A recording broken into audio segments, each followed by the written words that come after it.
अब हम सूरा अल हदीद को बारीकी से समझते हैं। ये कुरान मजीद की 57वीं सूरत है और ये मदीना में नाजिल हुई थी। इसका नाम अल हदीद यानी लोहा है और ये सूरत दुनिया की जिंदगी की असल हकीकत और अल्लाह की राह में अपना माल खर्च करने की अहमियत को समझाती है। पूरा माहौल और वजह नुज़ूल। ये सूरत उस वक्त नाजिल हुई जब मुसलमानों का एक नया समाज मदीना में बन रहा था। लोगों के पास दौलत और माल असबाब आने लगा था। इस सूरत का मकसद उन्हें ये समझाना था कि दुनिया की दौलत और ताकत बस एक जरा सा फानी नश्वर फायदा है, असली चीज तो आखिरत का इनाम है। ये सूरत ईमान वालों को सिखाती है कि अपना माल कहाँ और कैसे खर्च करना चाहिए। सूरत की तशरीह, व्याख्या और उसके अंदरूनी पहलू। एक, शुरुआत तस्बीह और अल्लाह की कुदरत से। सूरत की शुरुआत ही आसमानों और जमीन की बादशाहत अल्लाह के लिए होने का ऐलान करती है। ये बताया गया है कि वही हर चीज का मालिक है, वही जिंदा करता है और मारता है और वह हर चीज पर कादिर, ताकत रखने वाला है। उसी के लिए असली तारीफ और पाक है। 2, ईमान और माल दौलत की असल कीमत। सूरत में ईमान वालों को ये बताया गया है कि तुम्हारे लिए क्या बेहतर है।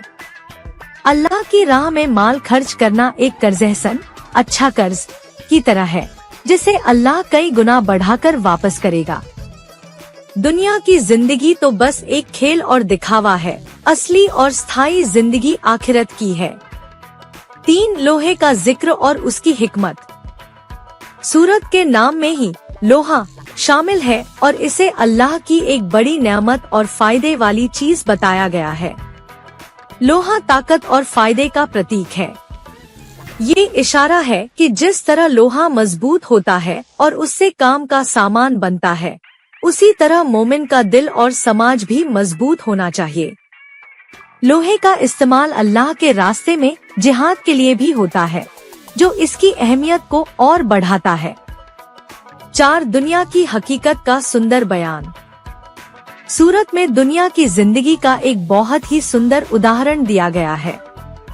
कहा गया है कि दुनिया की जिंदगी उस बारिश की तरह है जिससे पैदा हुई फसल हरियाली लगती है, मगर फिर वही फसल सूखकर पीली पड़ जाती है और उड़ जाती है। यानी दुनिया की चमकदमक बस कुछ देर की है। 5, पिछले नबियों के अनुयायियों का हाल। सूरत में पिछली किताबों इंजील, तौरात के लोगों का भी जिक्र है। उनमें से कुछ लोग ऐसे थे जिन्होंने अल्लाह के दीन को माना और उसकी राह में जिहाद किया, मगर बहुत से लोग ऐसे भी थे जो कुफ्र और नाफरमानी पर अड़े रहे। ये बात बताने के लिए है कि हर जमाने में सच्चे और झूठे लोग रहे हैं। 6, रोशनी और अंधेरे का फर्क। सूरत के आखिर में ईमान वालों और काफिरों की मिसाल दी गई है।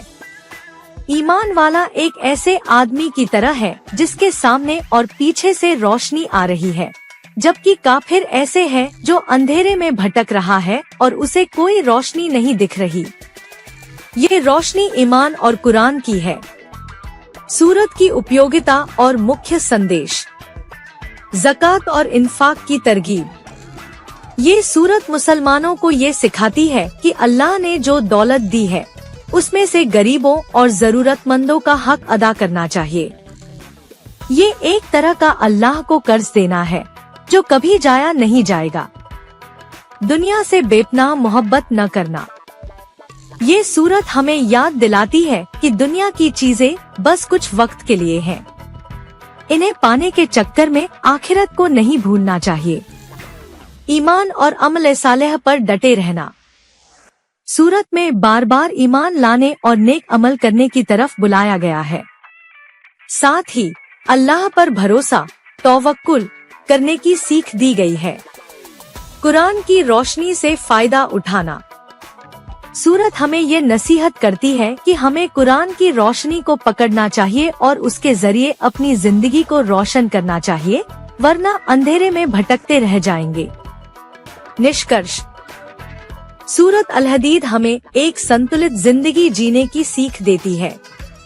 ये हमें दुनिया की कामयाबी के साथ साथ आखिरत की कामयाबी के बारे में भी सोचने को कहती है। ये सूरत हमारे दिल में ये बात बैठा देती है कि असली ताकत और सफलता अल्लाह की मदद से ही मिल सकती है और उसकी मदद पाने का रास्ता है उसकी राह में मेहनत करना और अपना सब कुछ लगा देना। ये सूरत दिल को नर्म करने और जिंदगी को सही मकसद देने वाली सूरत है।